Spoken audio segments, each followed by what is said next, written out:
Therefore, they continue the begun journey, and they approach to the river. The boatman,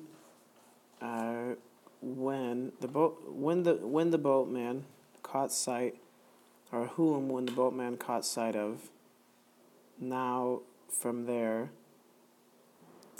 by the Stygian wave. So one more time, it's going to be the whom, as in Aeneas and the Sibyl, whom the boatman caught sight of now from there when from the Stygian waves through the quiet grove to go and to turn foot towards the shore. So what he caught sight of were these things. Is kind of a worded indirect statement. So Charon caught sight of them, or whom, them, through the quiet grove to go and to turn foot towards the shore. So Aeneas and the Sibyl are going towards the shore, and Charon notices this. Thus, first, he attacks. Adgreditor, you can see attack or address. Thus, first he addresses with words, and he begins, furthermore, whoever you are, who are armed, so armed one who, so whoever you are, armed one who tend or approach toward our rivers, speak, fare, and do, or speak and kind of continue, or age can mean ago is like I do, so speak and do why you may come now from there, so don't move, so speak right from there, easting, now from there, and press your step, so hold back your step, don't take another step towards me.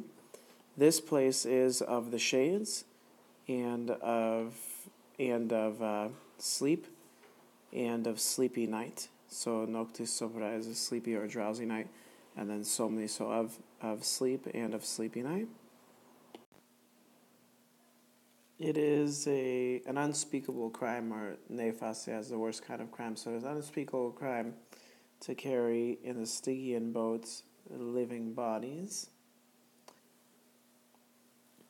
Nor did it rejoice me, or did it please me in truth, or nor indeed did it please me to have received Hercules going on the lake, nor Theseus, nor Pirithous, although quam they are born geniti sunt from the gods,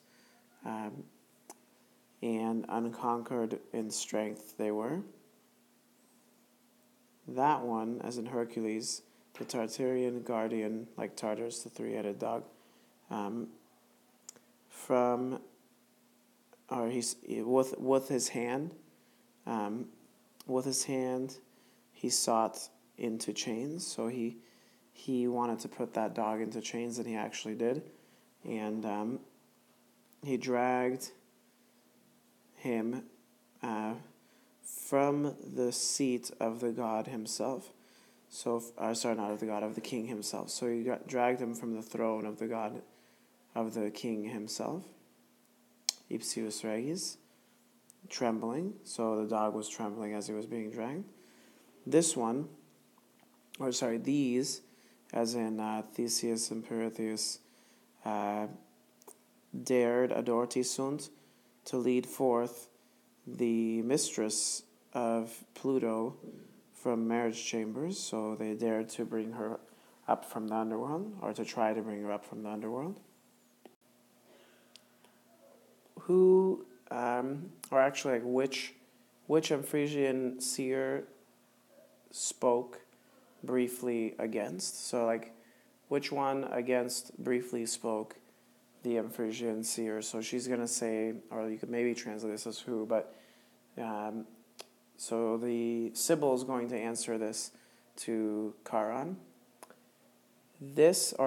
Here, no such trickeries. So here there are no such trickeries, implied sunt.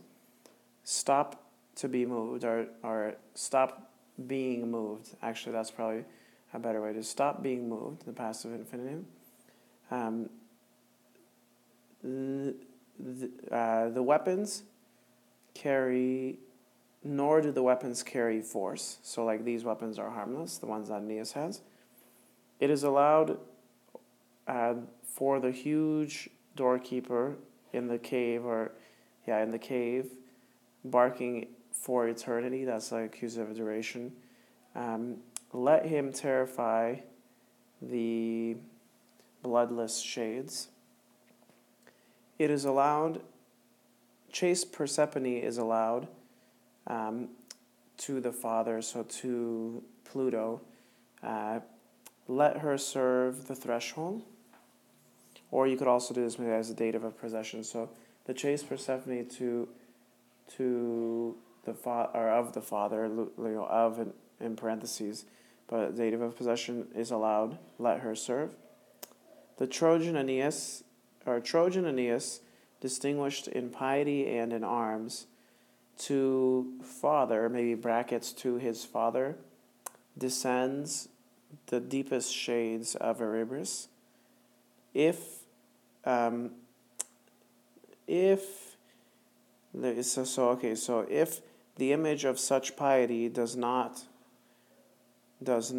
move you, or moves you none, maybe more literally is like, if nothing moves you, the image of such piety,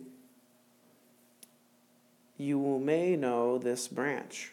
You may know this branch.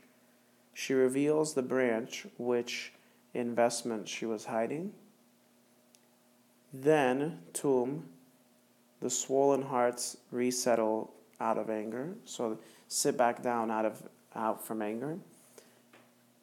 And this is that golden branch that she reveals, the one that Aeneas was able to rip off the tree. No more things concerning these or about these. He, admiring the venerable gift having been seen of the fatal virgin afterward for a long time, turns the blue boat toward the shore and approaches. From there, other souls, which through the benches, the ridges or the long benches were sitting, he turns out or disturbs and loosens the gangway, because he's going to let Aeneas in. At the same time, he receives in the boat huge Aeneas. It groans because their bodies have weight under the burden. And what is it that groans? It's the skiff or the boat. And it's the boat is leaking or full of gaps and sown. It received much still water, the multam paludem.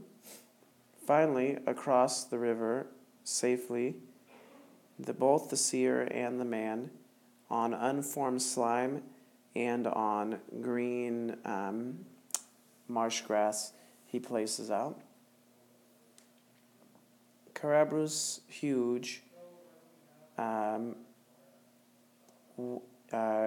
resounds through these kingdoms with a three-throated bark. Lying down in the opposite cave, huge, in the opposite cave, lying down, gigantic, huge. To whom the prophetess, seeing, necks to shudder with snakes, now tosses a sleepy cake or a drowsy cake with honey and with medicated herbs. He, with rabid hunger, opening the three throats, snatches the tossed object, or the thing having been placed, and he loosens huge backs poured out on the ground. That's a locative. And he extends huge or gigantic in the whole cave. Aeneas occupies the approach, with the guardian having been buried, or having been buried in sleep, or he's actually underground too. And he evades swift, so Aeneas is swift, the shore of the uncomebackable wave. So irremediabilis means it's a word that Virgil made up actually, if you see the footnote here. Never to come or go back. And so that's the uncomebackable wave.